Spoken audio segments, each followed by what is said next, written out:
Ya Ali Madad. Today we're diving deep into the Ismaili understanding of Tawhid, the oneness of God. It's a concept that goes so much deeper than just saying there's one God and not many. Right, exactly. We've got this excerpt from an article called Ismaili Teachings on the Oneness of God, Tawhid, Beyond Personalist Theism and Modern Atheism. And it's from the website Ismaili Gnosis. And it really kind of challenges some common assumptions about God, both from theists and atheists. Yeah, and it's fascinating how the article starts by pointing out that just reducing monotheism to simply one God, it can be really misleading. It can lead to what some scholars call theistic personalism, basically just picturing God as like this supreme being among other beings. So instead of understanding God as fundamentally different, we kind of end up just imagining like a bigger, more powerful version of ourselves. Exactly. Almost like a king of the gods, ruling over his divine subjects. Precisely. The article even uses the term monopolytheism to describe this, and it quotes scholars like Brian Davies and David Bentley Hart. But this view, the article argues, is ultimately a limited understanding of Tawhid. It makes me think, if we limit God in this way, doesn't it make God almost like a metaphysical tribal idol, something we project our own limited ideas onto? Exactly. And that's why Ismaili theology and classical theism in general, they reject this limited view. Okay. True Tawhid really emphasizes God's absolute oneness, a unity that transcends any concept of beings or multiplicity. Okay, so if even the idea of God as a supreme being is inadequate, does that mean that even the 99 names of God in Islam are problematic? This is where things get really interesting. The article goes into how Ismaili theology goes beyond simply affirming God's oneness. It also negates all names, descriptions, and limitations from God. Wait, even those found in the Quran? Even those found in the Quran. I'm curious, how is that possible? Well, the article points to the teachings of several Ismaili Imams, including Imam Ali ibn Abi Talib, Imam Muhammad al-Baqir, and Imam Jaafar al-Sadiq. They taught that attributing any quality to God, even a seemingly positive one, would imply that God is composed of multiple things. His essence plus those attributes. And that contradicts his absolute oneness. It's like saying a drop of water is composed of like waterness plus wetness. Right. Those qualities are inherent to water itself. They're not separate parts. Okay, I'm starting to see the logic here. Yeah. But if we can't use attributes or names, how can we even talk about God at all? That's where this idea of dual negation comes in. It's a concept that the article highlights as central to understanding Ismaili Tawhid. Dual negation. To be honest, that sounds a bit counterintuitive. Yeah. Are we saying God is not something and also not the opposite of that thing? Help me understand this. It might seem tricky at first, but think of it this way. Even saying God is not limited still defines God in relation to the concept of limitation. Yep. Dual negation goes further by negating both positive and negative attributes from God. It's about recognizing that even the absence of a quality is a created concept.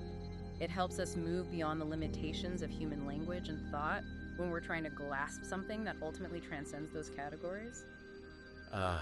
So it's like trying to describe the taste of salt to someone who has never tasted it. Yeah. No matter what words you use, you can't truly convey the experience. Yeah. You can only point towards it by saying what it's not.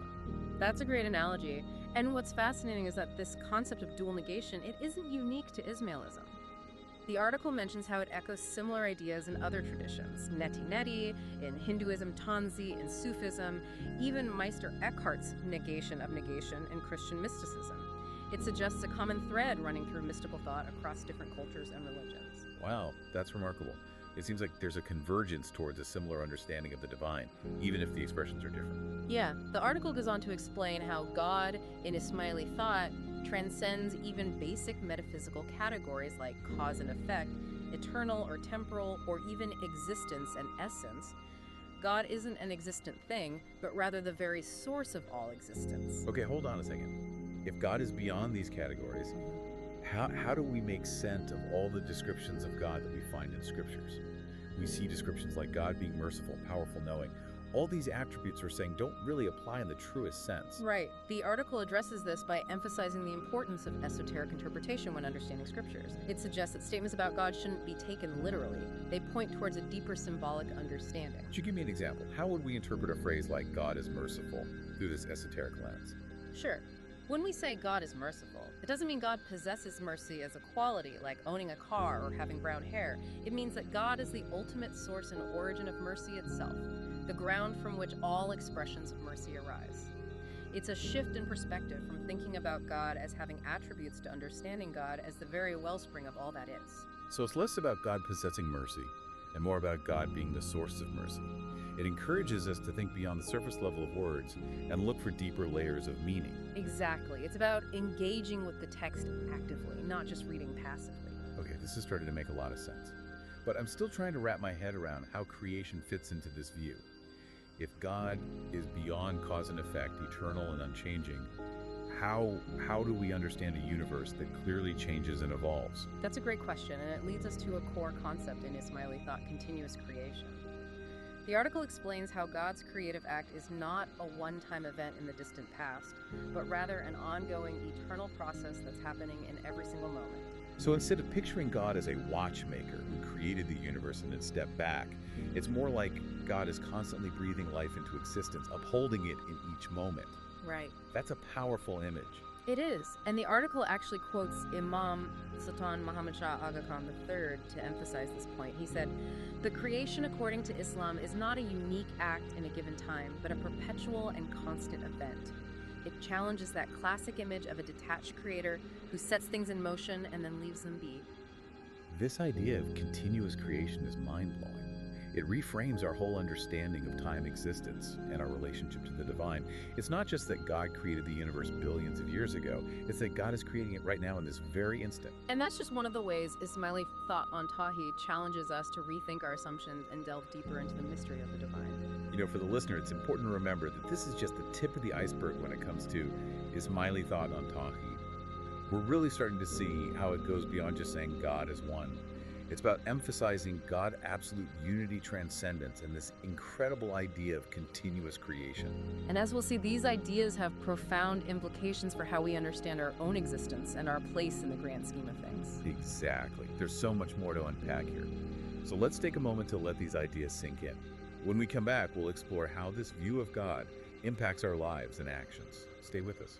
You know, if we connect this back to the article, this concept of continuous creation has some really fascinating implications for how we see the world around us. Yeah. You know, if God is constantly bestowing existence, then everything we experience, in a sense, becomes a manifestation of the divine. So it's not just about this distant God who created the universe and then stepped back. It's about recognizing that divine imprint in the here and now in every leaf, every raindrop, every interaction we have. Exactly. And if everything is a reflection of the divine, then that raises some important questions about our responsibility towards creation, how we treat the environment, how we interact with others. It all takes on a deeper significance. It makes me think of that saying, to know God is to serve God. And serving God could mean caring for the environment, fighting for social justice, even just showing kindness to the people around us. That's a beautiful way to put it. It shifts our focus from a purely individualistic pursuit of salvation to a more holistic understanding of our place in this grand scheme of continuous creation. And it reminds us that we're not just passive observers in this unfolding process.